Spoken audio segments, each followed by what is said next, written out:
Los servicios públicos, junto a la de Madrid, entre Valencia, que se ha adelantado para no coincidir. Tocha procedente de Alcalá de Henares en la estación. El pitido.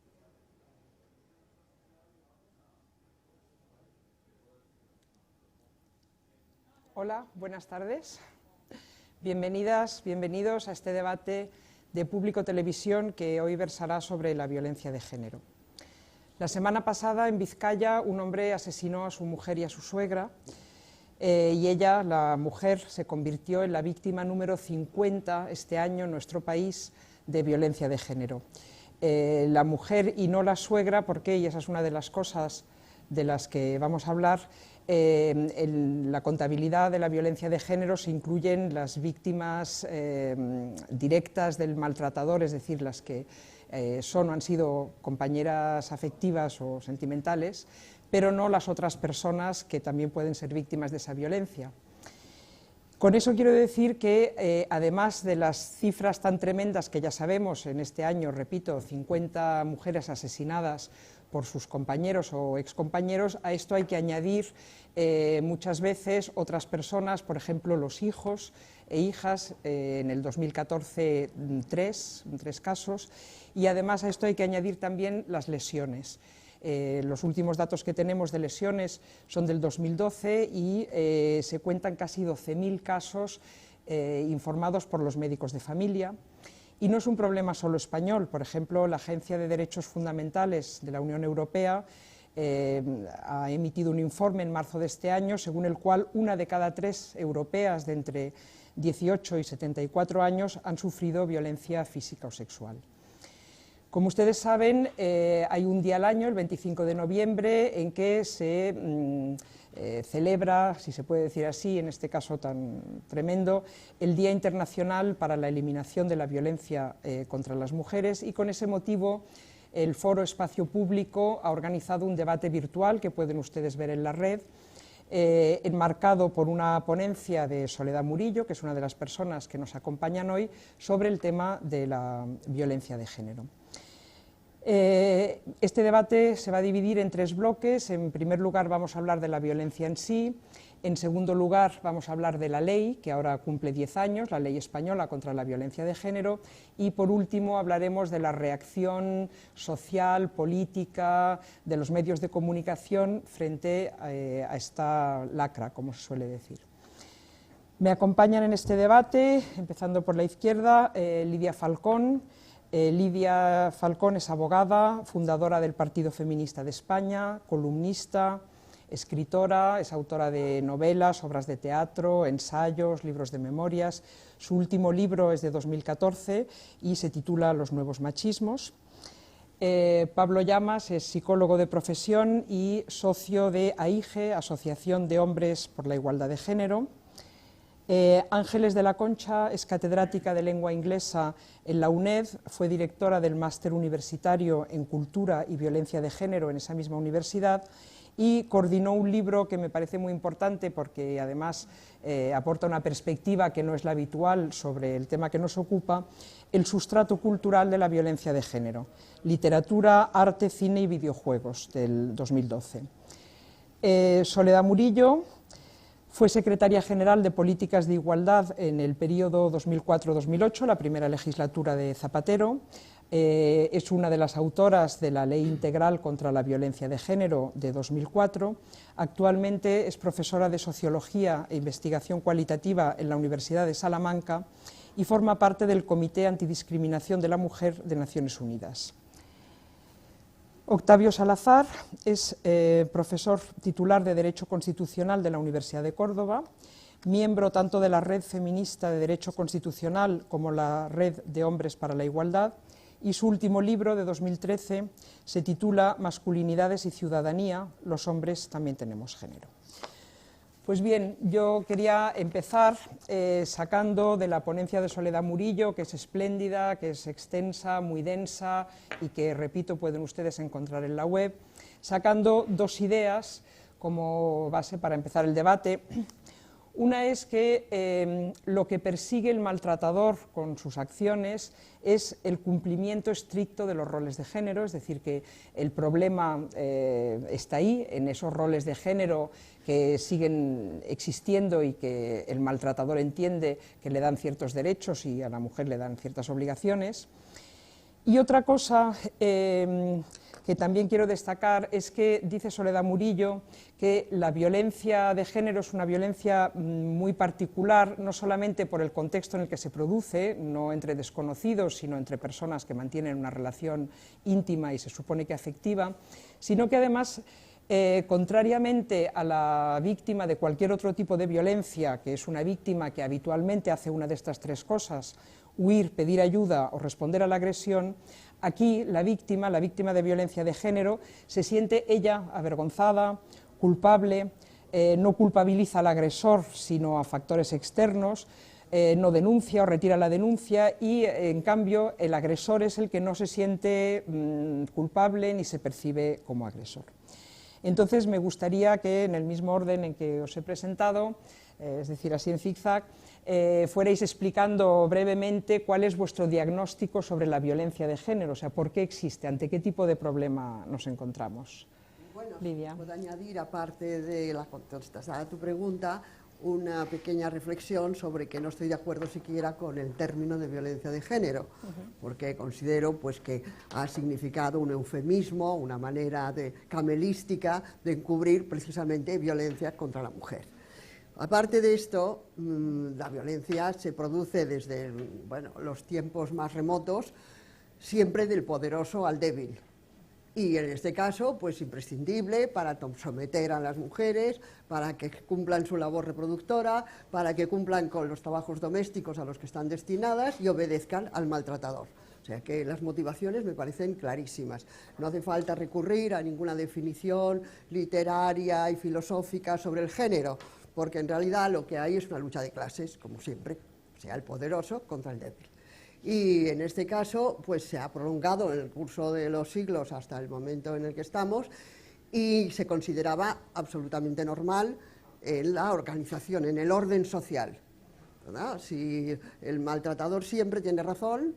Yo hace muchos años, cuando empecé a ejercer y era joven, ingenua e ignorante, creía que en el caso de duda los hombres siempre tenían razón, pero ahora he cambiado. Siempre tienen razón, sin duda y con duda, da igual.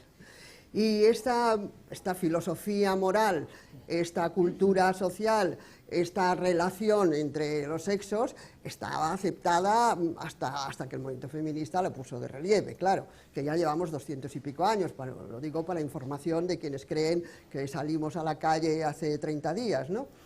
Pero hemos avanzado, y yo creo que además deberíamos haber avanzado más, ¿no? Ya hablaremos luego de la ley, supongo que mi tiempo se ha acabado, y entonces voy a dejar el espacio a otro contertulio.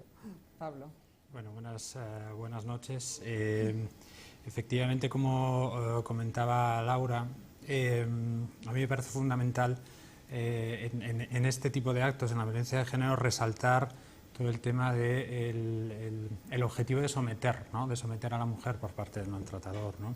Y efectivamente también, sobre todo como psicólogo de profesión, es muy interesante analizar un poco los procesos de indefensión aprendida en la que las mujeres maltratadas normalmente entran en ese sentido, ¿no? Entonces, muchas veces causa sorpresa en la sociedad que las mujeres no hayan denunciado, no se hayan posicionado, y casi que se les culpa por ello, ¿no? Se les hace un poco, se victimiza de nuevo a las mujeres en ese sentido, ¿no? Porque no ha sido lo suficientemente valiente o determinada para normalmente denunciar ese tipo de cosas, ¿no? Y por último también comentar lo que tiene que ver con la poca conciencia de problema y la poca motivación al cambio que muchos hombres que ejercen maltrato tienen, ¿no? Y que es uno de los problemas, yo creo que el más importante cuando uno intenta intervenir e intenta hacer terapia, digamos, ¿no? con este tipo de problemáticas. Muy bien. Ángeles. Yo creo que tenemos un problema adicional, además, que es que estamos en una cultura que se ha fraguado a lo largo de siglos, que es una cultura en la que existe una violencia simbólica profundamente instaurada, de la que la mayoría de la gente ni siquiera es consciente, ni siquiera somos conscientes de que estamos continuamente asaetados y continuamente sometidos a mensajes contradictorios, a mensajes que normalizan una situación de violencia y que nos hace asumirla hasta que estalla de una manera violenta. Pero esa violencia simbólica está precediendo luego a manifestaciones que solo nos sorprenden, como digo, cuando llegan a un extremo, cuando explotan de alguna manera, ¿no?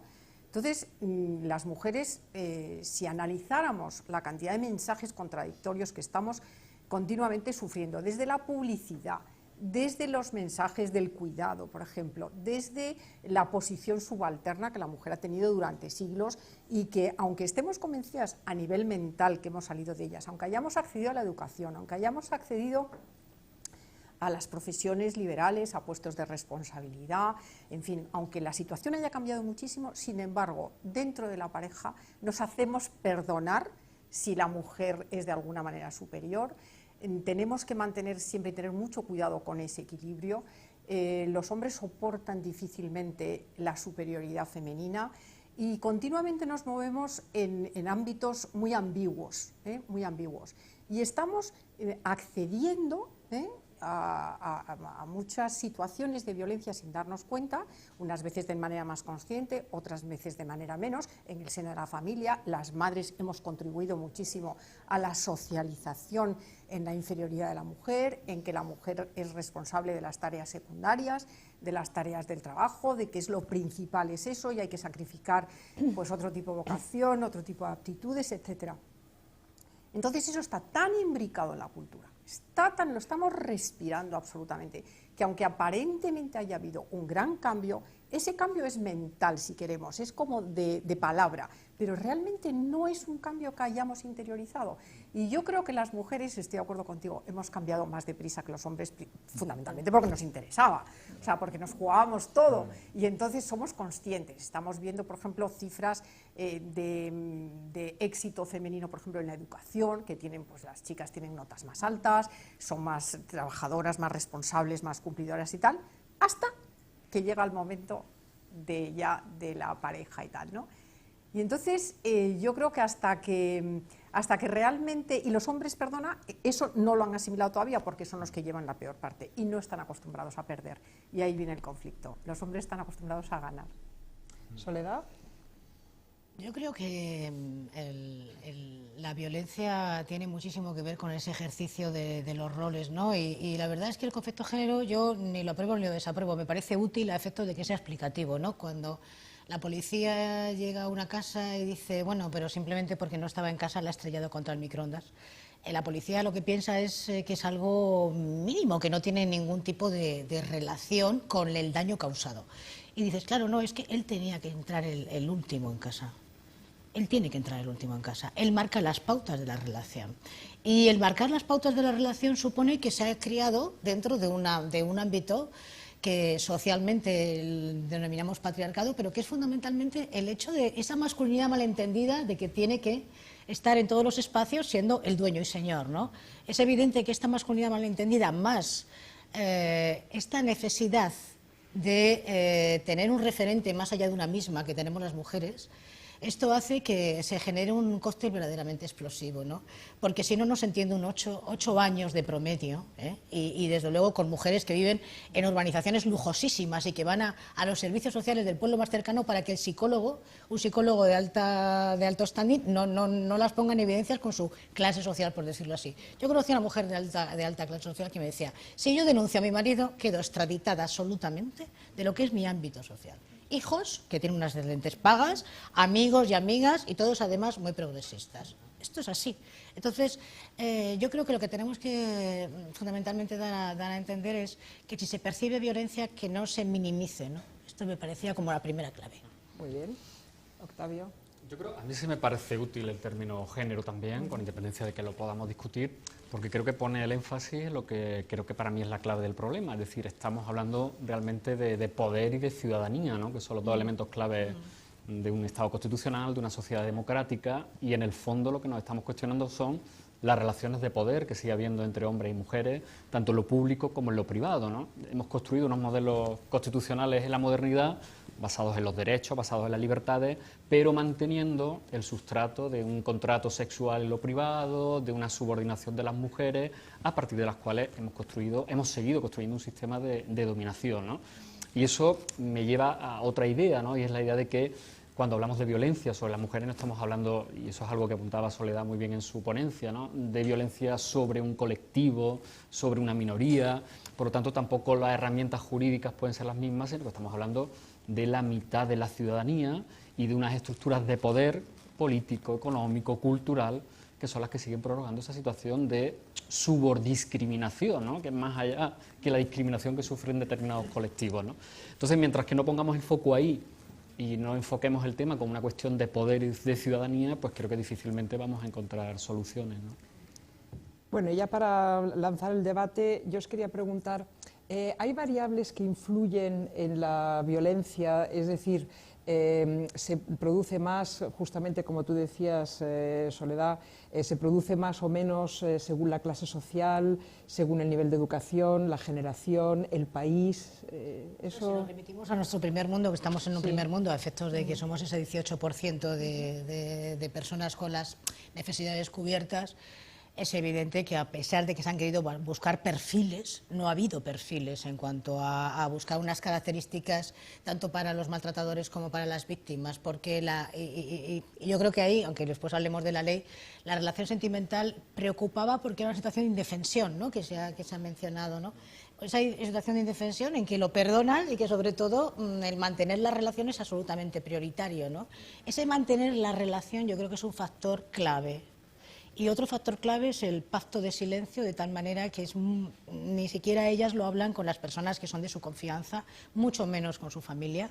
Y por supuesto tampoco se refiere a modelos que han tenido en casa, porque ni siquiera es el modelo que han tenido en casa. Puede ser una madre o una relación con un padre igualitario, y aún así en una relación sentimental, en el momento que pasa con el agrado, con la necesidad de que él no tenga ningún tipo de queja ante ella, pasa a vivir a expensas de sus gustos, y eso sí me parece como un primer indicador, ¿no?, de cuidado, alerta, no tienes por qué estar pendiente de lo que quiere, ¿no? ¿Cuántas mujeres se dedican a la fotografía porque se dedican a la fotografía, ahora a navegar, o recogen su traje de neopreno, aunque es decir, ¿cuántas veces está una al servicio de que tenga en ella esa seguridad del agrado y de la necesidad cubierta, ¿no? Eso me parece un primer indicador, ¿no?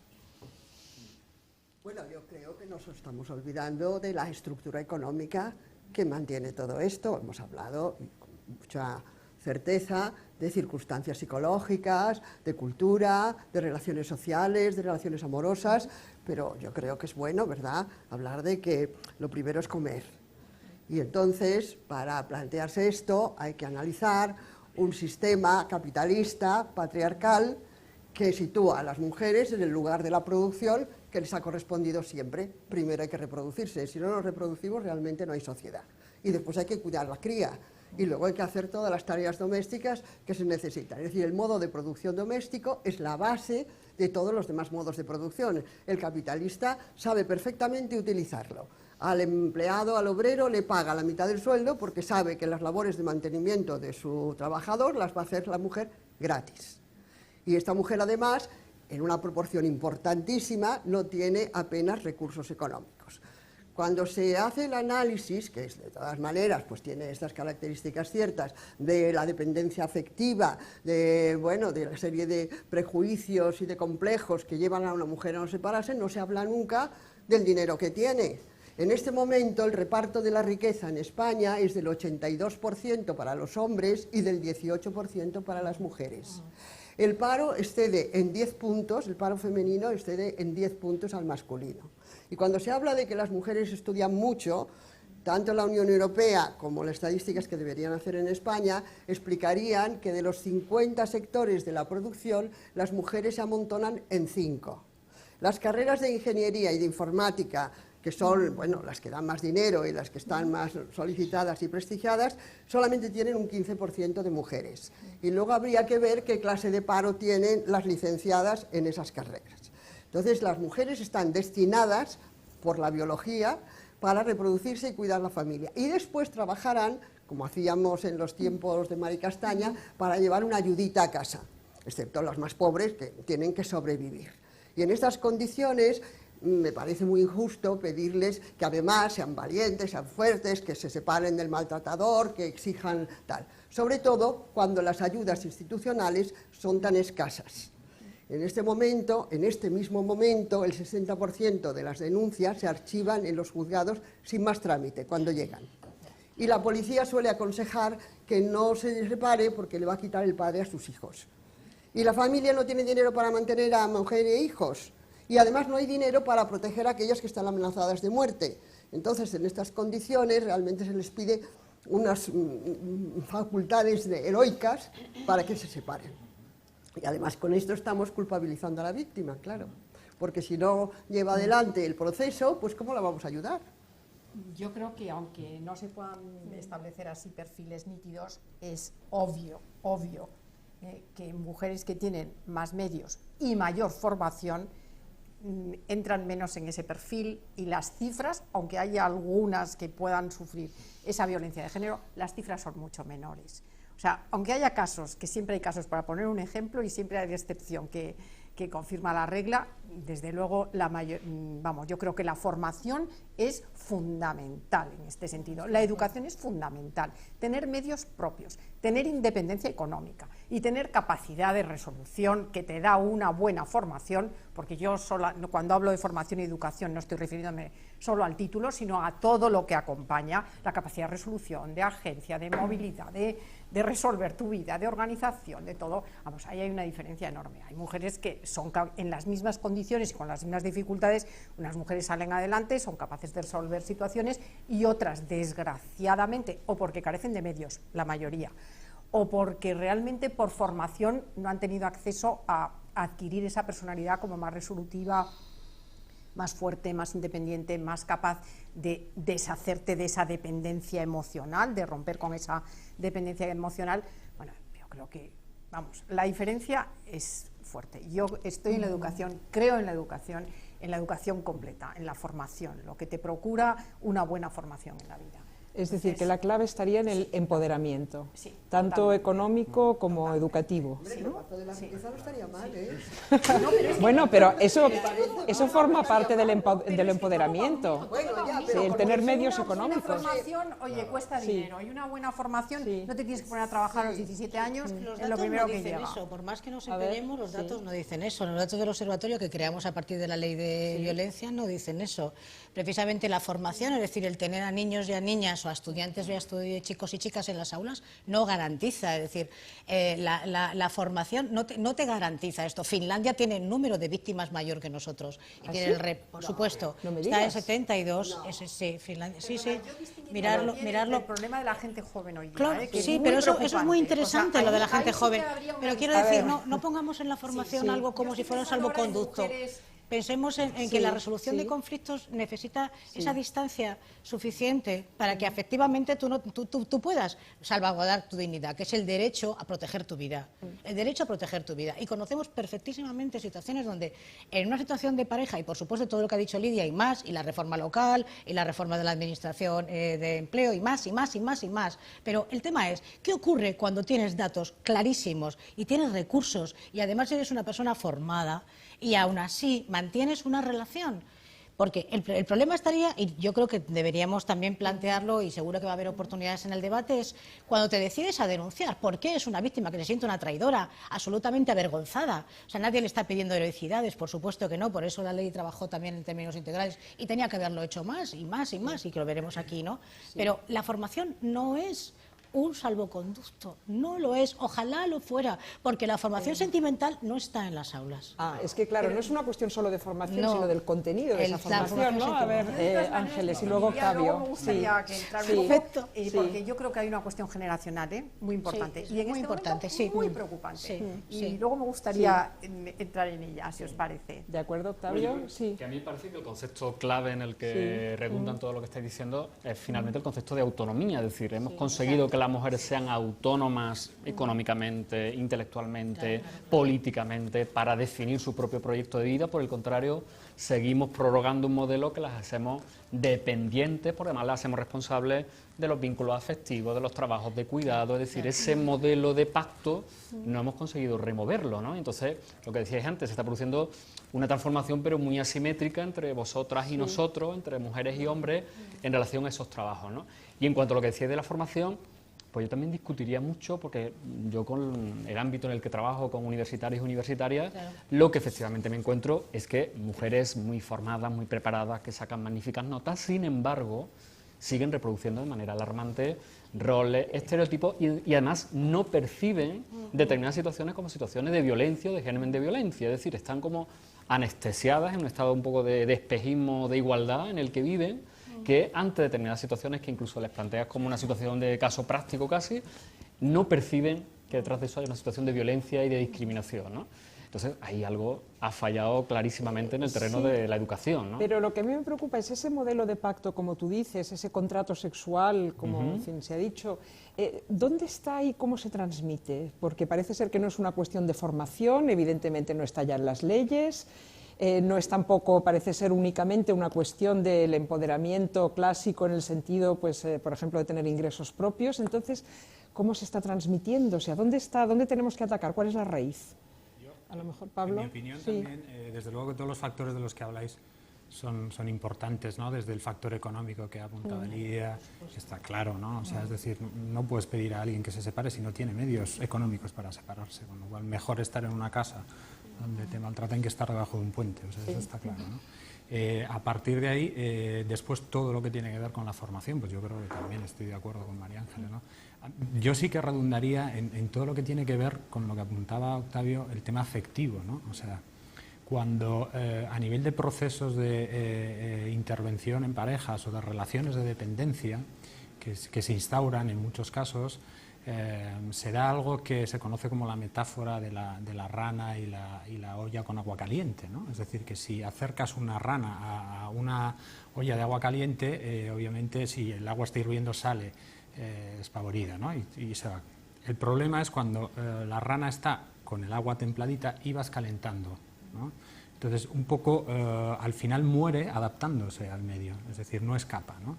Pues de alguna manera es un poco lo que puede pasar con muchas mujeres que empiezan a normalizar ciertas cosas que desde fuera vemos como efectivamente completamente fuera de lugar y completamente tóxicas en ese sentido, pero que en muchas ocasiones hace que no podamos entender como alguien con una formación, con recursos económicos en un momento dado, con un entorno familiar y social que en teoría podría ser, que debe ser muy poco colaborador con conductas de este tipo, al final se mantengan en esa situación, ¿no? en la que pueden llegar a los datos que dabais, ¿no? Yo creo que tiene mucho que ver todo ese tema afectivo, ¿no? y de dependencia emocional es que en estos casos. Sentimental no hemos cambiado nada en educación sentimental. Educación sentimental no, es decir, ahora mismo puedes salir mal, has cambiado tus relaciones sexuales, por supuesto, y además ya no están ni siquiera vinculadas la maternidad con una relación sexual, por supuesto, pero la relación sentimental sigue siendo una referencia en la masculina y una referencia que empodera esa referencia. Es decir, ¿con quién estás? Forma parte de una identidad y eso es tremendo, o sea, tremendamente perjudicial. Y luego, por otra parte, ¿qué referentes tienes en la vida pública?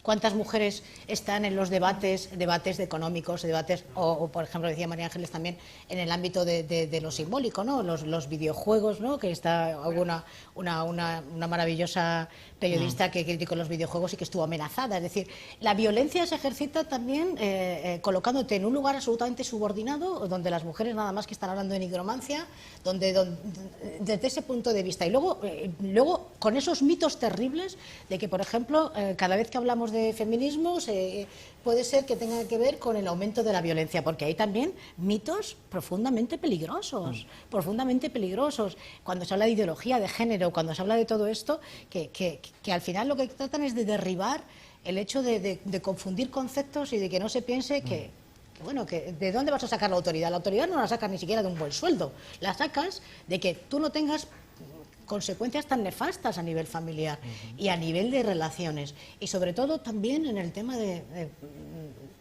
plantear que ni siquiera políticamente, ni económicamente, no estamos empoderadas ahí. Y se ha hecho un empoderamiento de las mujeres muy deficitario.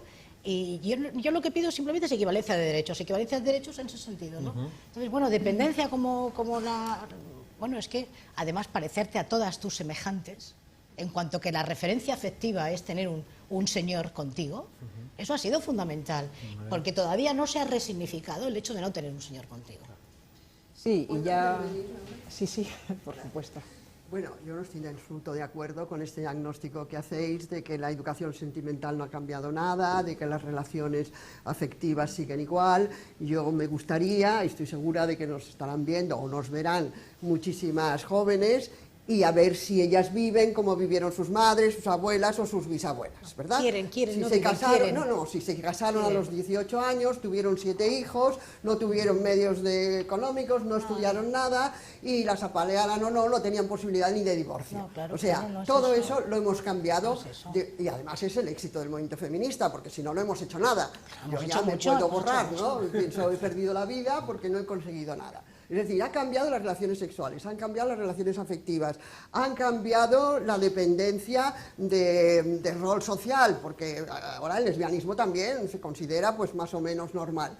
Lo que no ha cambiado es el reparto de la riqueza, eso sí que no. Aquí no veo que os preocupe, solo preocupa a esa señora que tiene empleo y que sin embargo está dependiente efectivamente de un señor que la maltrata. Pero bueno, ¿cuántas señoras tienen empleo que les permiten vivir tranquilamente ellas y sus hijos se acargan con ellos?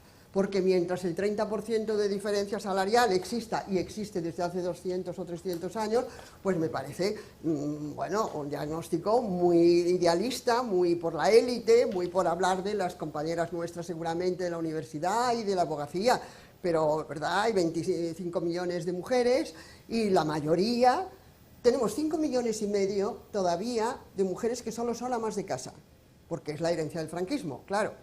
Se les impidió estudiar, se les impidió entrar en el mercado de trabajo y ahí lo tenemos. Es el colectivo de amas de casa más grande de toda Europa, de todos los países europeos. Estas no han cobrado salario nunca, no lo van a cobrar, no tienen pensión ni de jubilación ni de nada. Ni queremos que lo cobren, no queremos que cobren un salario, una ama de casa. Yo perdona, yo yo no, sí yo lo no. quiero. Bueno. Y aparte de este colectivo, tenemos las obreras de todas las escalas salariales que van a cobrar menos que el personaje varón de la misma categoría, con un paro enorme. Y entonces le estamos dando la culpa de su dependencia afectiva. A mí me parece de un idealismo. Vale, pero vamos a el cerrar ya este bloque y pasar al de la... Pero seguiremos hablando de... Por supuesto. Hoy y tú mandas.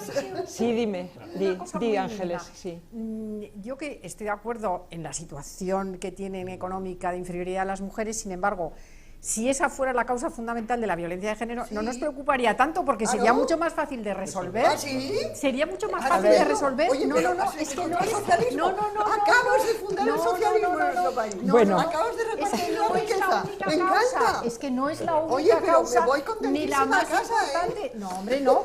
Es una O sea, situación el reparto de la tremenda. riqueza en un país que además en estos momentos Pero vive no es la crisis más causa directa Claro que es y la exclusiva. causa. Las diferencias de Vamos a clase, ver. las diferencias salariales, Bueno, las diferencias económicas son la causa de las injusticias, claro que sí. Y si no, Sí, bueno, sí, todo lo vamos demás a ver. son Me gustaría que habláramos también ahora de la ley.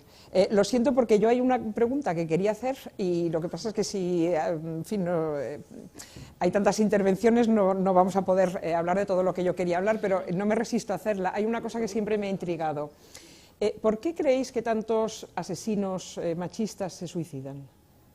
Me encantaría saberlo. Yo Sí, creo que el a ver, psicólogo aunque solo sea una respuesta, pero bueno, si nadie puede responder, nos quedamos con la pregunta en el aire, pero... Vamos a ver, mi opinión es que una de las cosas que sí que traía un poco en mente de intentar hablar en este sentido, ¿no? Y yo creo que ha quedado reflejado aquí, yo creo que socialmente tengo la impresión de que el tema de la violencia de género en la sociedad parece que se piensa que es una cosa de mujeres, ¿no?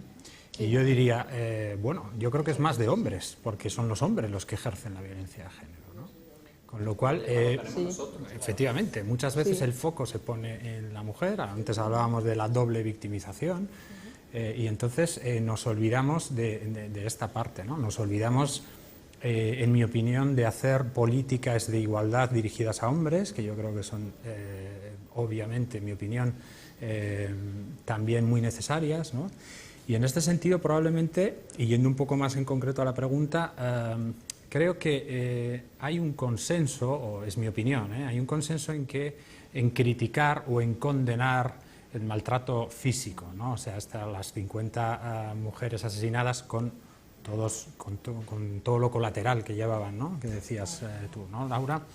En ese sentido sí que yo creo que hay un consenso y hay bastante poca gente ya que no condene este tipo de actos. Pero ojo, porque la violencia de género no solo es eso es la punta del iceberg, ¿no? Entonces, claro, cuando hay una condena, yo creo que sí que el maltratador físico que ha sido condenado, etcétera, o que tiene que dar la cara ante la sociedad, habiendo hecho eso, yo creo que sí que lleva una carga importante que puede impulsarle a tener cierta conciencia de haber hecho algo realmente malo o realmente salvaje en este sentido, ¿no? Y yo creo que es un poco ese proceso. Otra cosa es cuando estamos hablando de violencias a un grado un poquito más bajito, a otro nivel, hablábamos de los micromachismos, todo este tipo de violencia soterrada, que es un poco la que hace que la punta del iceberg se vea de vez en cuando, ¿no? Yo creo que es la base. Sí. Los suicidios, es que en general no solamente se suicidan los maltratadores, sino que en general los hombres nos suicidamos más que las mujeres. Es decir, yo creo que ahí, en ese trasfondo, lo que existe es un problema de cómo nos construimos como hombres desde ese modelo de construirnos para el éxito, para el triunfo, para estar siempre en la punta de lanza de todo y no asumir precisamente nuestras debilidades, nuestra vulnerabilidad, el fracaso, y eso tiene mucho que ver con ese tipo de reacciones que determinados individuos tienen frente a sus parejas, relaciones afectivas, cuando son incapaces de gestionar su propio elemento emocional, ¿no? Por eso yo coincido con Pablo en ese tema de que es fundamental trabajar en esa construcción, en esa reconstrucción de lo masculino, que seguimos vinculándola a la violencia, al triunfo, a la competitividad. Ahí tenemos la violencia en el fútbol de estos días, ¿no? Es que eso es un problema cuya raíz está en esa construcción que seguimos lanzando a través de los medios, de la publicidad, de las películas, y eso lo está... Como tú dices en el título de tu último libro, los hombres también tenemos género. Claro, como género además que nos construye de esa manera tan tremenda. Claro. Pero lo siento, bueno, tenemos que pasar, es que queremos hablar de bastantes cosas y en particular de la ley. Se cumple 10 años este año de la aprobación de la Ley Orgánica de Medidas de Protección Integral contra la Violencia de Género, en la cual Soledad Murillo tuvo mucho que ver. Entre las innovaciones de esta ley voy a resaltar solamente la principal, que es la definición misma de la violencia de género, no como crimen pasional, no como un asunto privado, no como violencia doméstica, sino como un problema público. También esta ley creó el Observatorio de Violencia de Género y recientemente ha recibido un premio de la ONU, el premio Future Policy Award, de la ONU Mujeres, como una de las más importantes y eficaces normas a nivel mundial diseñadas para combatir y erradicar la violencia. Sin embargo, la ministra, bueno, ya exministra de Sanidad, Servicios, Asuntos Sociales e Igualdad, Ana Mato, vino a decir que la ley no servía porque no había disminuido el número de víctimas y estos últimos años tenemos una serie de datos pues realmente muy sorprendentes que me gustaría que interpretáramos. Ha bajado el número de denuncias, ha bajado también el número de mujeres que después de denunciar prosiguen con la denuncia, es decir, ahora la retiran más. Las valoraciones de riesgo han caído enormemente, por ejemplo, la valoración de riesgo alto ha bajado un 46% entre el 2010 y el 2013 y han aumentado espectacularmente un 158% en los últimos 10 años el número de sobreseimientos, es decir, de denuncias que se archivan. Bueno, pues me gustaría que hicierais el balance de la ley, empezando por una de sus autoras, que es Soledad Murillo. Yo creo que el imputar a la ley las víctimas no deja de ser, no solamente lo ha dicho Ana Mato, lo dicen, coinciden bastantes personas de diferentes ámbitos, ¿no? Y a mí me parece que esto es una una frivolidad, no se puede imputar a la ley el número de víctimas. Lo que se tiene que imputar a la ley es el hecho de, vamos a ver hasta dónde van a llegar las medidas y cuántos medios vamos a poner a disposición, porque la violencia es presupuesto público. Es decir, la ley, por ejemplo, contempla unidades de violencia en las de subdelegaciones de gobierno para que se sienten los jueces, los fiscales, las asociaciones de mujeres y los facultativos y los cuerpos y fuerzas de seguridad. Las unidades de violencia, si las conviertes en unidades administrativas, no sirven para nada. Por ejemplo, hay una cosa que no se consiguió porque la ley fue negociada con los grandes poderes fiscales, jueces, con los grandes poderes. Por ejemplo, no se consiguió que el 146, la dispensa a declarar, no se utilizara. No se consiguió eso, porque la dispensa a declarar era como absolutamente necesaria. ¿Puedes explicarlo? La dispensa a declarar es cuando una persona que después que ha pasado todo, o sea, que ha sufrido, que ha recogido ya la autoridad suficiente, ¿no?, que decíamos antes, para poder denunciar, llega al juez y le dice, bueno, pues por afinidad o por consanguinidad, no está usted dispensada a declarar. Si no declara, se para el proceso, es decir, hay sobreseimiento, se acabó el proceso. Y eso es un enorme obstáculo. Hay que cambiar el 146, porque la dispensa a declarar es un enorme obstáculo contra las mujeres. Por ejemplo, no hace falta necesariamente, o no debería hacer falta, porque la ley, una vez que se pone en marcha, lo que hay que hacer es juzgarla para mejorarla. Sentido. Vamos a ver, si hasta que no se da la orden de protección no empieza todo el proceso de protección, no empiezan todas las medidas sociales, las medidas de empleo, las medidas de lo que es la reinserción de la víctima, pues hagamos algo en términos de modificación de jurisprudencia para que no se necesite precisamente la orden de protección como el primer requisito para que empiece todo el proceso. Y no digamos ya en los juzgados, es decir, yo vivo, por ejemplo, en Salamanca, imaginaos que yo soy una víctima de violencia, bien, me muevo de Salamanca a Zamora, he hecho la denuncia en Salamanca, pero tengo que volver a Salamanca para poder declarar, porque los juzgados son no por territorio, sino donde he hecho la denuncia, es decir, una serie de competencias y una serie de temas que solo salen a la luz cuando una ley empieza a funcionar. Es decir, que si tiene disfunciones, o si hay que mejorarla, pero no se la puede imputar de que la ley sea la que provoca los asesinatos, porque eso no puede ser en ningún caso. ¿Puedo intervenir? Sí. Bueno, pues yo no sé lo que habrán pagado por ese premio, porque la ley es malísima.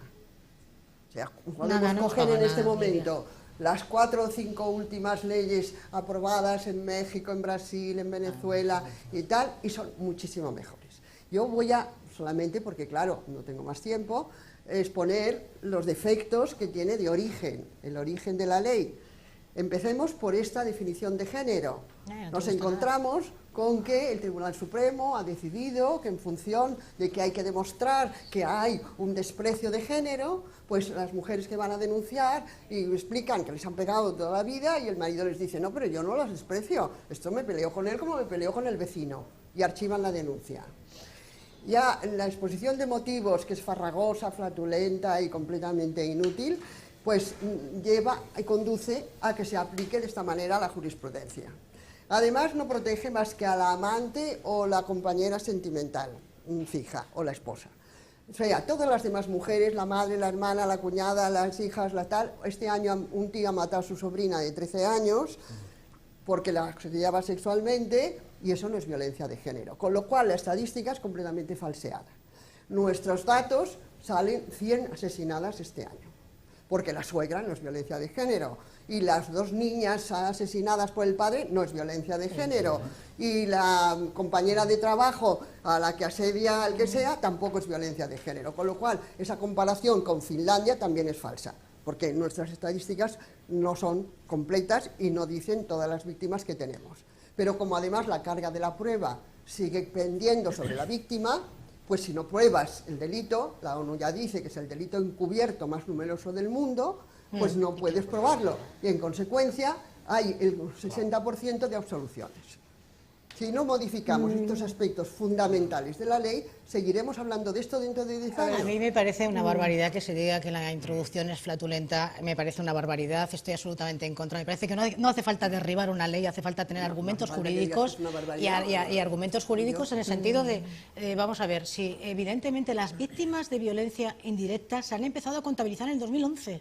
porque se quiso contabilizar antes y homogeneizar indicadores era completamente difícil para nuestro país con tanta comunidad autónoma y además Ministerio del Interior. Es decir, claro que se consideran víctimas de violencia, pero habrá que plantearlo, y se planteó precisamente en 2011. Bienvenido el 2011 con esa cifra, bienvenido, porque eran los niños, las niñas, y por supuesto ya ahora se está pensando, a raíz de que hay que plantear el fenómeno tal y como es en toda su dimensión, que también la suegra y el cuñado o el amante.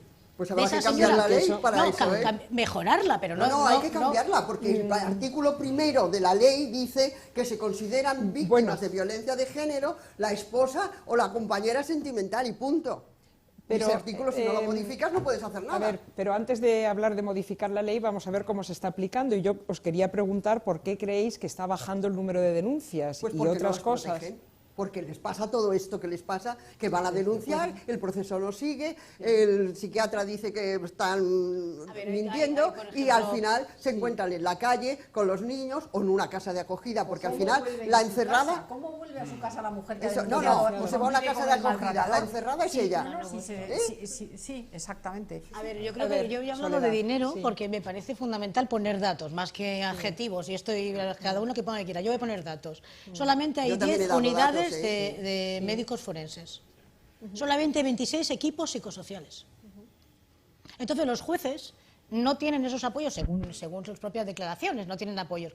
Por ejemplo, en Asturias se quiere idear generar equipos psicosociales con psicólogos que emitan un informe, aunque sea no vinculante para los jueces. El tema de los juzgados, el que no haya doble competencia en la Audiencia Nacional, que no se esté separando por un lado y vayas a lo penal. Que el calvario no empiece cuando empieces a denunciar. Que se quite el 146 con la dispensa declarada. Es decir, datos concretos sobre mejora de la ley. Es decir, por supuesto, y además como jurista perfectamente se puede hacer, yo no lo sé, pero he estado trabajando con juristas 4 años y se pone sin excepcionar y a continuación se ponen todas las mismas personas que son castigos, porque cuando se mata a un hijo, evidentemente es un castigo, y luego él se suicida, yo no creo que porque tenga mala conciencia, sino sencillamente me dice, se acabó, hecho, ya he terminado, ya le he ajusticiado, ya me puedo matar.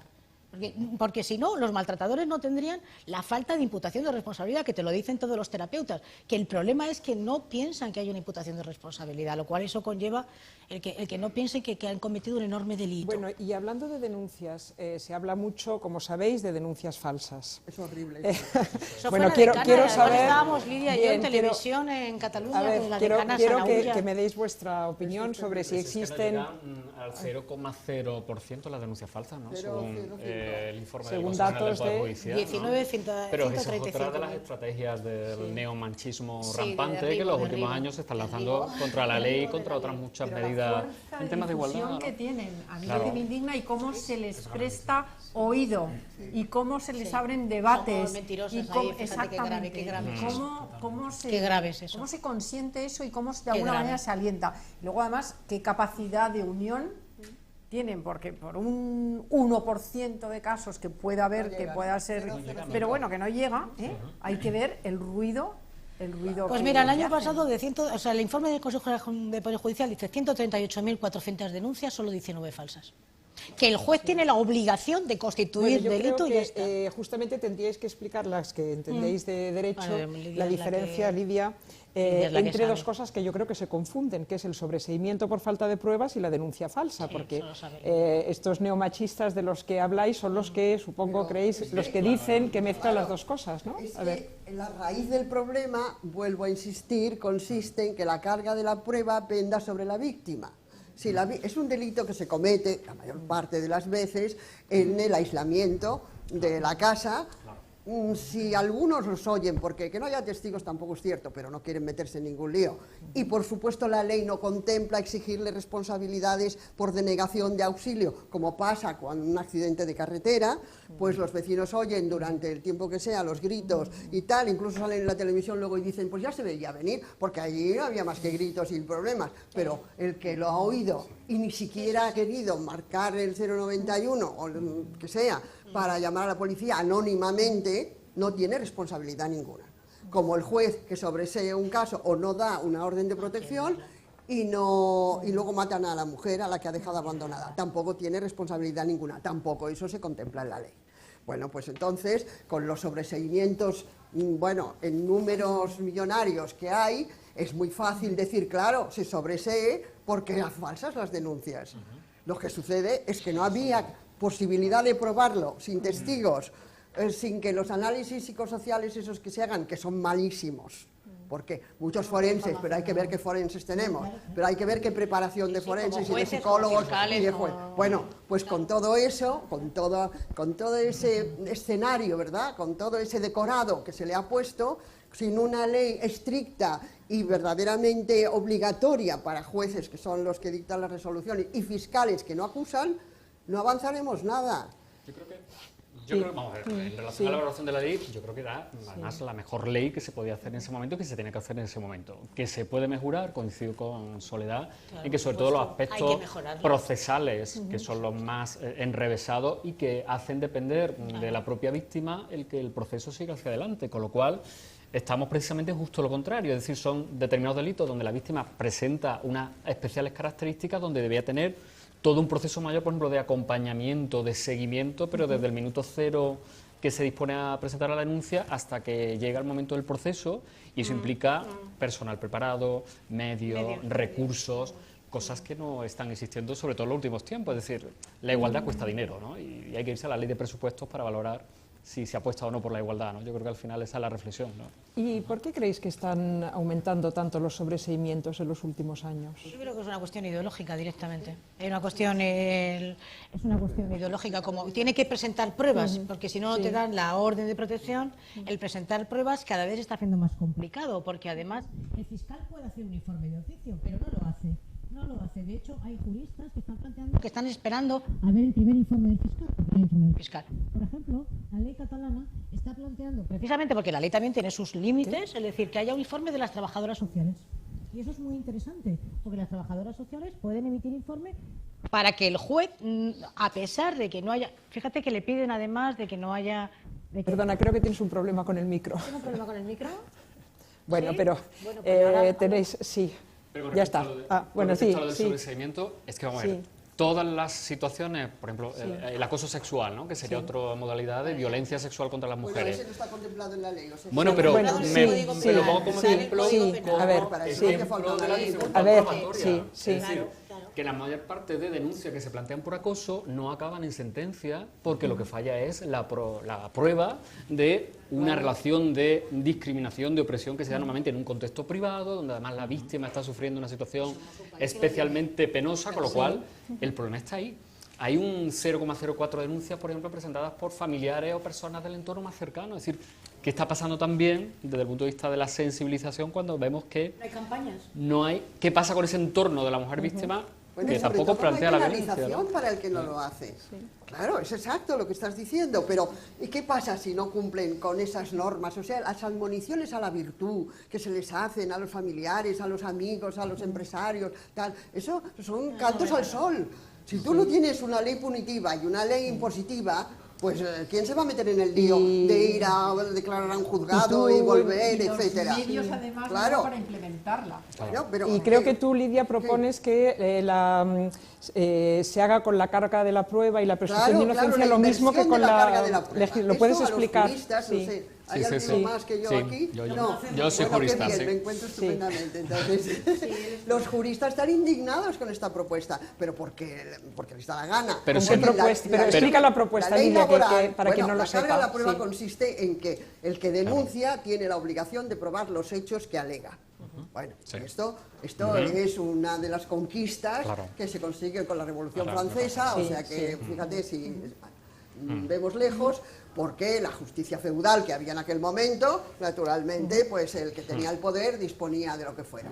Pero en el momento actual esto se ha convertido en la trampa, sobre todo pongamos para los grandes estafadores, a los que están 4 o 5 años de instrucción y si no se encuentran las pruebas, pues ahí se pierde el asunto. Pero en el caso, por ejemplo, del derecho laboral, que es un derecho intuitivo, que es un derecho de protección de los trabajadores, que se consigue naturalmente por las luchas del movimiento obrero durante más de un siglo, la carga de la prueba está invertida. Es decir, se supone que la declaración del trabajador es cierta, mientras el empresario o al que acusa no demuestre lo contrario. Eso supondría que cuando una mujer presenta una denuncia por violencia, fuera el acusado el que tuviera que aportar las pruebas de que lo que alega no es cierto.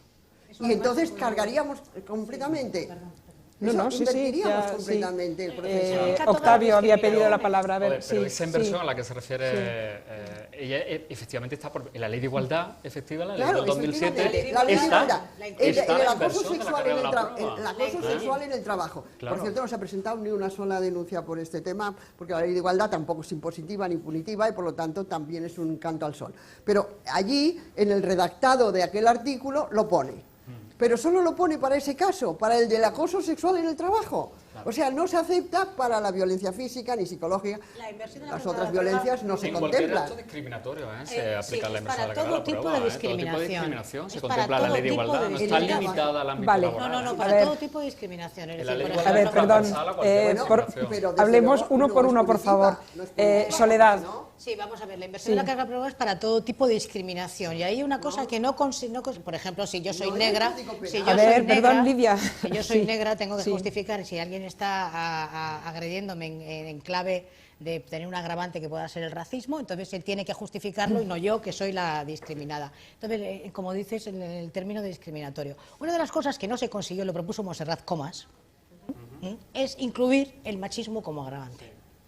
Y esto no se consiguió, y esto fue una tremendo déficit. Porque el machismo como agravante era importante, porque igual que el antisemitismo y el racismo y la xenofobia, eso es importantísimo, porque el machismo justificaría precisamente como agravante y nos daría al movimiento de mujeres la posibilidad de decir, bueno, machismo es esto, pero no se consiguió, no lo probó absolutamente nadie. A ver, un momentito, y ya última, vale, y Lidia, y luego ya tenemos que pasar al siguiente bloque para hablar de todo. Lidia, ¿qué querías contestar? No, bueno, contestar que esa discriminación que planteas no se aplica a la ley de violencia de género, la ley de violencia porque es una ley penal, y la ley penal y en nuestro ordenamiento penal no existe la inversión de la carga de la prueba. Y los juristas además están indignados con la sola propuesta, porque la presunción de inocencia tiene que prevalecer sobre cualquier otra. Pero claro, si no cambiamos esto, realmente seguiremos hablando del tema durante siglos. Pero tú recuerdas, Lidia, lo que costó el hecho de que la amenaza en la coacción, si la pronunciaba un hombre, era delito, y si la pronunciaba una mujer no era delito, y eso se le elevó el tipo penal, y eso fue un campo de batalla, o sea, faltaba poco para que nos fusilaran, era un enorme campo de batalla, y la amenaza es, te voy a matar, que los médicos forenses decían justo es la antesala de las lesiones. Por eso lo hicimos. Es decir, yo creo que la ley, y estamos hablando de hace 10 años, es una ley que tiene que mejorarse, pero yo tendría mucho cuidado con invalidarla en términos de decir, bueno, vamos a ver, ya la hemos puesto en funcionamiento, ¿dónde falla? ¿Dónde no hay presupuesto? ¿Dónde tenemos que los jueces y fiscales para promocionarse tengan que formarse en violencia de género? Porque si no, y llámalo violencia de género, violencia contra las mujeres o violencia en general. Pero si no es un requisito y depende de la sensibilidad, con la sensibilidad llevamos 200.000 años, ya lo sabe Lidia perfectamente, no conseguimos nada. Tenemos que cambiar de tema porque me gustaría que abordáramos otro aspecto que creo que es fundamental, que es cómo reacciona la sociedad en distintas instancias o aspectos ante la violencia de género. Voy a dar solamente 2 o 3 apuntes. Uno, que la condena del gobierno, pues digámoslo suavemente, es muy leve.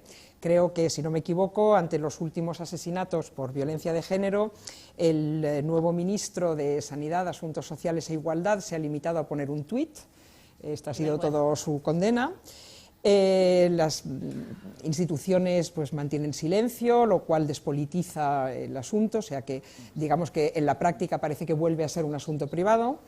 Los medios de comunicación, en vez de poner este tema en titulares y en portada, como hacen, por ejemplo, con los asesinatos de los hinchas de fútbol, pues los relegan a la página 23 y es un suelto. Y en cuanto a la sociedad, yo he descubierto un dato que me ha dejado, la verdad, estupefacta. Sabéis que el CIS pregunta regularmente a la ciudadanía por sus preocupaciones y las preocupaciones fundamentales siempre son el paro, la situación política, la situación económica, la corrupción, y cuando ETA asesinaba siempre en el segundo o tercer lugar o en el primero estaba el terrorismo. Pues bien, sabéis, según los últimos datos del CIS de noviembre de 2014, o sea del mes pasado, ¿qué proporción de la población española considera un problema grave la violencia contra las mujeres? El 0,4%. Bueno, os dejo comentar.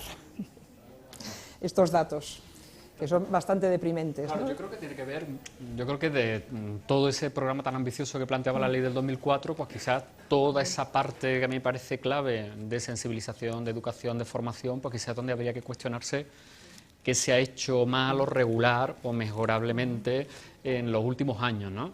Antes hablabais del tema de la formación de los operadores jurídicos. Bueno, pues lamentable que, por ejemplo, en facultades como la que yo enseño, en la Facultad de Derecho, no haya ni una asignatura específica donde se hable de igualdad, de género, donde se forme a los futuros jueces, fiscales, abogados, abogadas.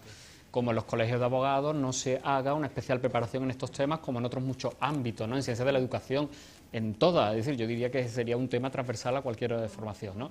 Y luego, cómo pues todo el aparato de medios de comunicación, publicidad, etcétera, pues lo que sigue es prorrogando unos determinados estereotipos y además difundiéndose en los últimos años algo muy peligroso, que es como esa especie de, eso que llama Elena Simón, el espejismo de igualdad, que parece que, sobre todo de cara a las generaciones más jóvenes, hemos llegado a un punto donde ya todo está conseguido, todos tenemos plenitud de derechos, igualdad de derechos, y ya todo esto es como, bueno, pues esto de las feministas, ¿no?, que vienen aquí con sus historias, y no es realmente un problema social, ¿no? Y yo creo que en los últimos tiempos se está insistiendo mucho en esa línea ideológicamente interesada. Claro. Y efectivamente, además, se ve como un problema de las mujeres y no como un problema de la sociedad y en particular de los hombres, ¿no? Afortunadamente hay asociaciones como la Asociación de Hombres por la Igualdad de Género que lucháis porque esto se asuma como un problema propio, ¿no?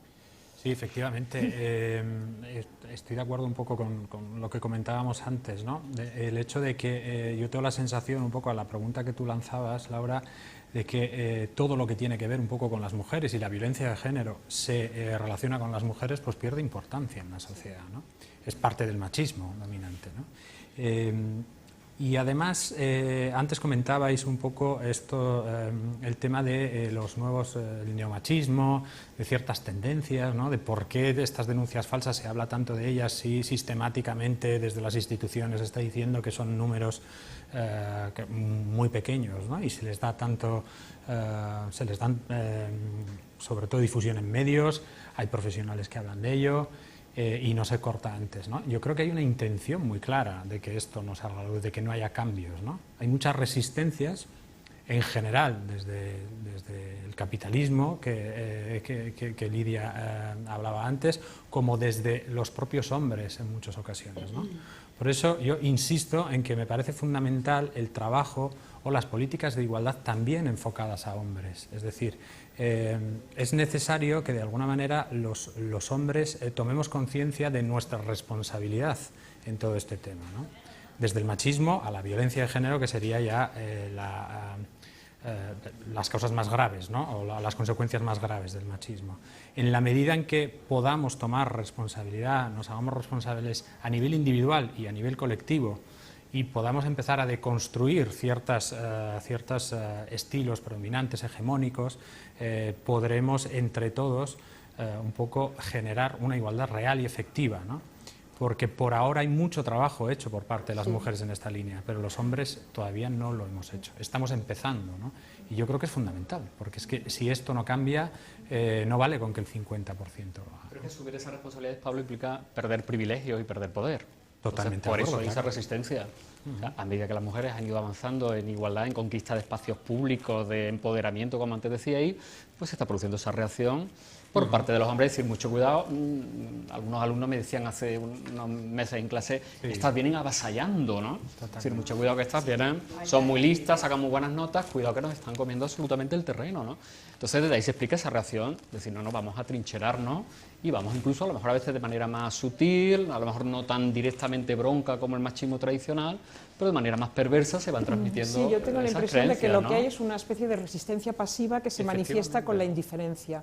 Por ejemplo, os quería comentar, bueno, seguramente vosotros ya lo habréis visto, que en el debate este de espacio público que está ahora colgado en la red sobre la violencia de género, contrariamente a los otros debates que ha hecho Espacio Público sobre otros temas, como pues, el tema de Cataluña o el sindicalismo, donde participan sobre todo y casi exclusivamente hombres, en este debate están participando casi exclusivamente mujeres. Es decir, esto es algo que yo los quería hombres, también remarcar, sí. la segregación social, que se mantiene y se puede ver en cualquier aspecto social. Si es un tema político, apenas van mujeres a un acto, una asamblea, a una reunión. Si son temas de mujeres no va ningún hombre, o casi ninguno, ¿no? Y yo te agradezco muchísimo que hayas hecho esta admonición a los hombres para que se sumen a las voces que protestan contra la violencia, porque siempre he pensado que dónde estaban los hombres, muchos de los cuales son hijos de una madre que a la que ha matado su padre. O sea, en este momento tiene que haber miles de varones de diversas edades que de niños se vieron huérfanos porque el padre mató a su madre y encima, además, claro, él fue a la cárcel, supongo. Entonces, ¿cómo no se les oye? ¿Dónde están las voces de los hombres que yo creo que son capaces de ser buenos, de ser solidarios, de ser compañeros, de estar en las líneas de lucha por cambiar este mundo, que no participan, como vosotros, en asociaciones, en grupos diversos, que no vienen a las manifestaciones, hay poquísimos, sobre todo el día de la violencia, hay poquísimos que acudan, y que no vienen casi nunca a las asambleas o actos públicos que convocamos. Y este es un llamamiento que te agradezco muchísimo que hagas y que además, bueno, pues me felicito de que en algún momento antes de morirme haya podido ver que hay unos compañeros que están preocupados por estos temas, porque si no construimos un mundo entre hombres y mujeres, un poco amigos y un poco solidarios, pues realmente el futuro es un desastre, ¿eh? ¿Qué ibas a decir, Yo Ángeles? añadiría algo más que me parece extraordinariamente preocupante. Porque ya no es que los hombres sean indiferentes a problemas que sean de un colectivo diferente, como es el colectivo de las mujeres. A mí lo que me preocupa muchísimo más es que dentro de las mujeres haya esa indiferencia respecto a las víctimas de violencia de género o de violencia. Muchísima, no te puedes imaginar.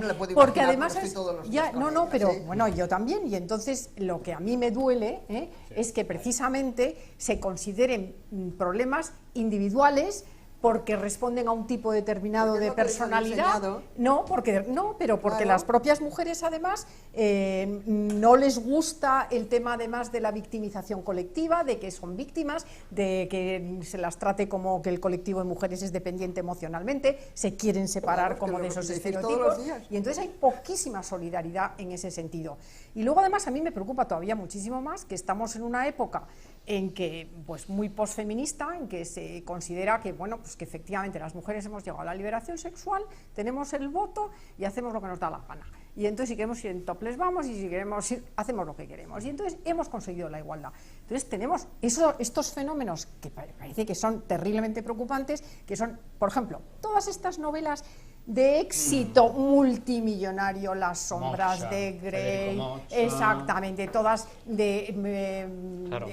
que además juegan, que simbolizan el amor con un candado. Y además que juegan peligrosísimamente con la violencia, porque es que suscriben contratos de sujeción, de pasividad, de que me dejo dominar, maltratar, hacer todo, y ahí le pongo el morbo sexual. O sea, y no se dan cuenta que desencadenan un movimiento que luego la sobrepasa. O sea, y ese jugar a que yo no soy víctima, yo domino el tema, y luego incluso se fomenta que el chico que te gusta es el chico que es un poco malo, porque es esa masculinidad que es un poco chula, pero que a mí me defiende porque yo me siento individualizada si me elige, y entonces resulta que se está favoreciendo, y concretamente entre la gente más joven, pero también la gente no tan joven, pues esos modelos que reinscriben, a mí me parece que de una manera perversa, porque además lo reinscriben desde la ilusión de igualdad, desde la ilusión de haber conseguido eso por lo que hemos luchado tanto, ¿no? Y entonces... sí, yo solamente os quería recomendar un libro, bueno, yo siempre recomiendo libros, que es el de Eva y Luz sobre 50 sombras de Grey, que es un análisis estupendo desde un punto de vista feminista de por qué ha tenido tanto éxito. Y el libro se llama Erotismo de autoayuda, es un libro que ha salido hace pocos meses. Sí. El subtítulo, en fin, concretamente habla de este libro y lo explica, cosa que a mí me ha servido mucho porque a mí me intrigaba cómo un libro así podía vender 40 millones de ejemplares en todo el mundo, ¿no? Es una cosa muy deprimente, pero ella lo explica muy bien. Bueno, ya no, ¿qué palabras hay pedidas? Pablo, que ha hablado muy poquito, Pablo. A ver, Pablo. Bueno, a mí la verdad es que sí que me llama también mucho la atención un poco lo que comenta María Ángeles, ¿no? De posfeminismo, todas estas cosas que están de moda ahora en las mujeres. Yo creo que en la misma línea que comentábamos antes, que tenemos la sensación de que esto de la violencia de género a los hombres no nos importa porque es cosa de mujeres, tengo la sensación también de que muchas mujeres tienen esta ilusión de igualdad y efectivamente de que por ser mujeres no son machistas, ¿no? O sea, han vivido una socialización de género igualmente también castrante en este sentido que los hombres, ¿no? Entonces, para mí un poco, me da bastante pena ver ciertas cosas, un poco ciertas modas en esta línea, en medios de comunicación ahora, en películas como El diario de Bridget Jones, que me parece devastadora en ese sentido, ¿no? En el que efectivamente hay mujeres, o se venden mujeres como con cierta liberación, sobre todo tiene que ver con lo sexual, pero después tienen o marcan unos modelos completamente machistas, o sea, es como un machismo edulcorado o modernizado, no sé muy bien cómo definirlo, pero al final lo que busca es, o lo que necesita esa mujer para realizarse es lo de siempre, o sea, es lo mismo que en el siglo XVIII, o sea, es tremendo, ¿no? El canalla es un poco un sujeto que es un héroe en la vida pública, pero no tiene afectos, no puede tener afectos, con lo cual disociar sexualidad y afectos es fundamental, ¿no? Yo explico lo del CIS, porque lo del CIS lleva siendo un tema de menos. Cuando la ley empezó a plantearse, que precisamente el 25 de noviembre empezaron a salir por primera vez con la ley contra la violencia de género, porque antes era una cosa muy aislada, como bien sabemos, pues más bien de movimiento de mujeres, ¿no? Es un tema que no interesa porque se deprecia, o sea, no se considera un tema completamente privado y no está en la agenda política. Y luego no hay discursos institucionales. Es decir, donde tú no pones un discurso institucional, lo que aparece es el vacío o la denigración, ¿no? O que haya un diputado pues que hable de denuncias falsas. Pero no hay discursos, o sea, no hay en los medios de comunicación, que son los que mantienen vivo el tema, no nos perdamos esto, son los que mantienen vivo el tema, no solamente 25, sino que lo siguen manteniendo. Es algo increíble que el silencio, que es una forma de descapitalizar y, por supuesto, desautorización, el silencio, la invisibilidad, y lo embarra todo, la violencia lo embarra todo. Entonces, bueno, pues el tema es no interesa, no hay declaraciones institucionales, no hay buenos análisis. Cuando aparece el tema en los medios de comunicación, el 016, que es un teléfono que se puso en marcha con esta ley, aparece una mujer en una camilla tapada con una sábana, ¿no? Entonces hace falta campañas que hablen del buen trato.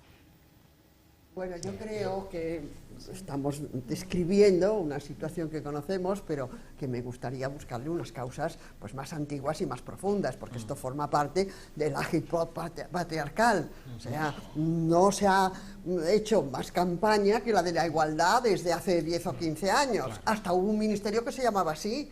No se llamaba Ministerio de la Mujer, se llamaba Ministerio de Igualdad. Claro, si la igualdad entra como un ritornelo, es un mantra que se va metiendo y que además parece que se estudiaba en la asignatura esa de la ciudadanía. Bueno, pues al final nos creeremos todos que estamos iguales y que estamos bien y que la liberación sexual nos ha llevado pues a la felicidad.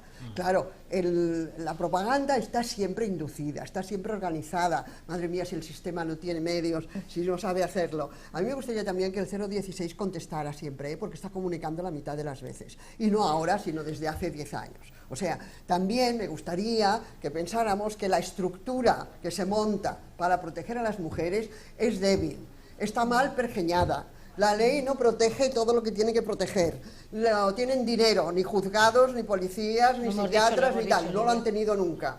Y claro, después preguntarse cómo es posible pues que las mujeres no denuncien y cómo es posible que la propaganda se haga de esta manera, pues que es el sistema el que lo monta, o es que son las mujeres las que desde nacer ya se lo imaginan todo.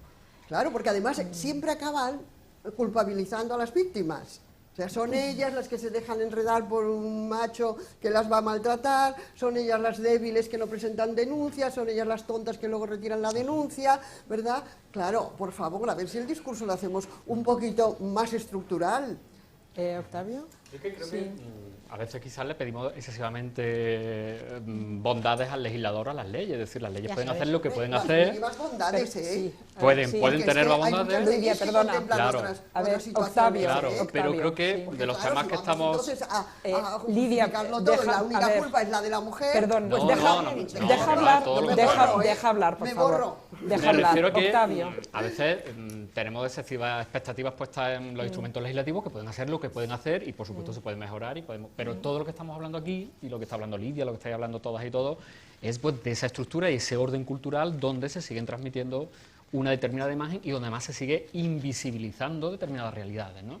Y eso la cultura lo sigue haciendo permanentemente, ¿no? Yo animaría, por ejemplo, a los espectadores y espectadoras de este debate que, por ejemplo, analicen las películas españolas que han tenido más éxito este año y qué rol se transmite ahí de hombres y mujeres. Vean La Isla Mínima, vean Magical Girl, vean El Niño, vean por supuesto Torrente, donde en películas como La Isla Mínima, donde se trata un asunto de violencia sobre las mujeres, resulta que las mujeres son invisibles, no tienen voz, son los varones los que protagonizan el discurso, la trama, los problemas, continuamente los oímos ellos hablar de sus historias, pero las mujeres son como auténticos peleles secundarios en la historia y eso evidentemente nos está transmitiendo todo un aparato ideológico que es el que luego explica muchísimas cosas, ¿no? Y ahí es donde habrá que poner un foco de atención mucho más potente que el que hasta ahora estamos poniendo, ¿no?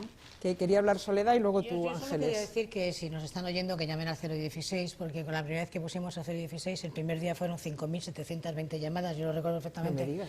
5.720 Qué llamadas. barbaridad. Además, los medios de comunicación estaban en términos de Dios mío, entonces esto... Oiga, miren, nosotros no pensábamos que iba a haber 5.700 llamadas. Pues la verdad es que no habíamos tenido tampoco ninguna recomendación al respecto de juristas relevantes.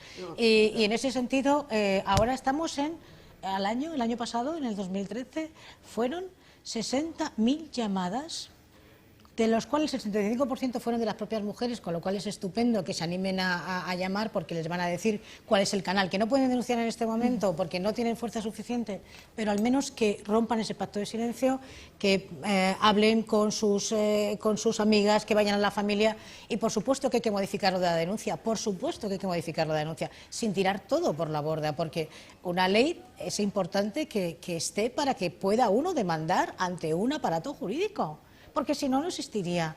Y me parece clave en esto que no piensen que el 016 si comunica habrá sido una casualidad. Yo, estoy... Bueno, yo les digo... Bueno, a ver...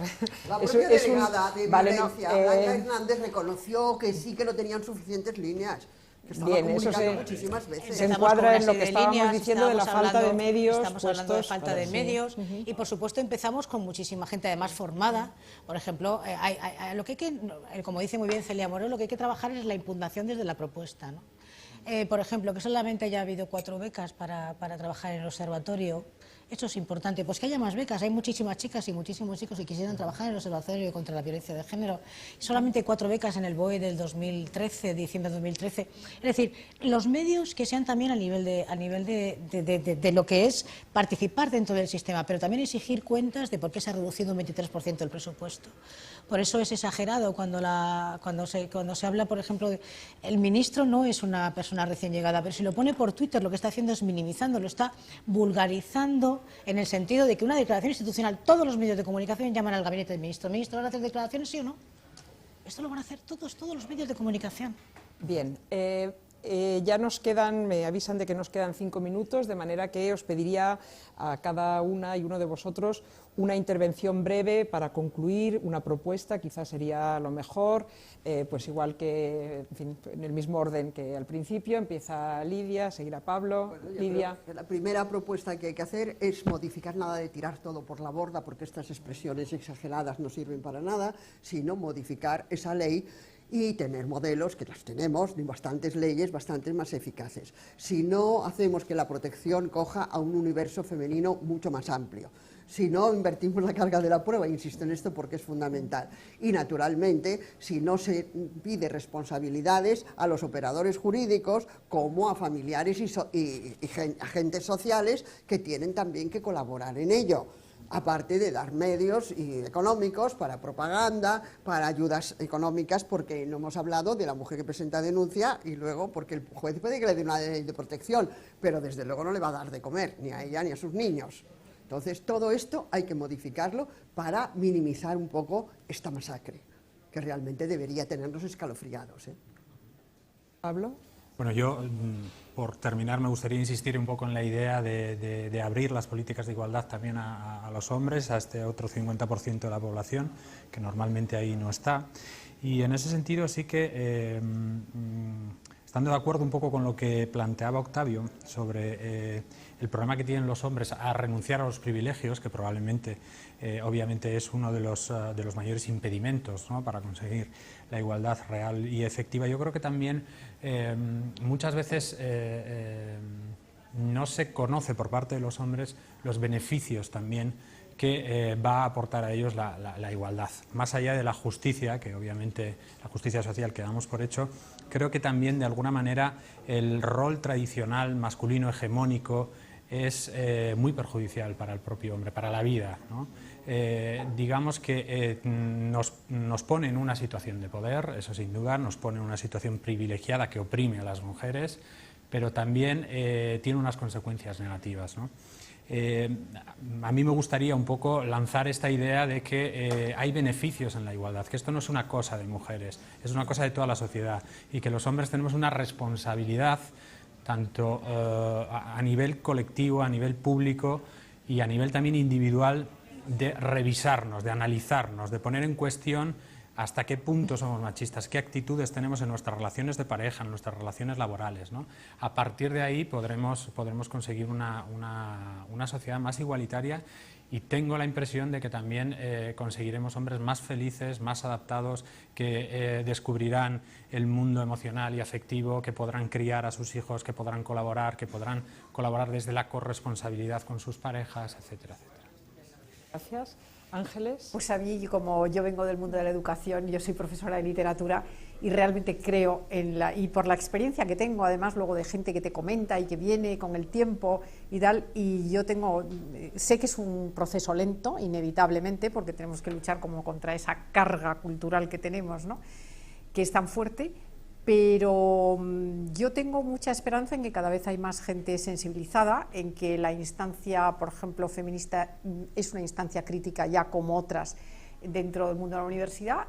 Yo en mis asignaturas es una instancia crítica más en cualquier asignatura de cualquier temática, y entonces todos alumnos y alumnas la tienen que estudiar como tienen que estudiar el materialismo cultural o el neohistoricismo o lo que sea. Me da exactamente igual, y en ese sentido creo que es mejor esto, normalizarla totalmente dentro del sistema, que por ejemplo yo tengo también mucha experiencia de haber organizado cursos, incluso he dirigido un máster de violencia de género, y me doy cuenta de que ahí nos reunimos los convertidos y nos salimos del gueto, ¿no? Mientras que de la otra manera, pues realmente la gente se va sensibilizando. Yo tengo alumnos que son chicos y que quieren hacer un trabajo con una orientación feminista sobre un tema de literatura o con una orientación de, por ejemplo, de violencia patriarcal, que me sorprende y que realmente son muy serios en sus planteamientos. Y entonces yo creo que sé que es una labor lenta, pero los resultados se ven.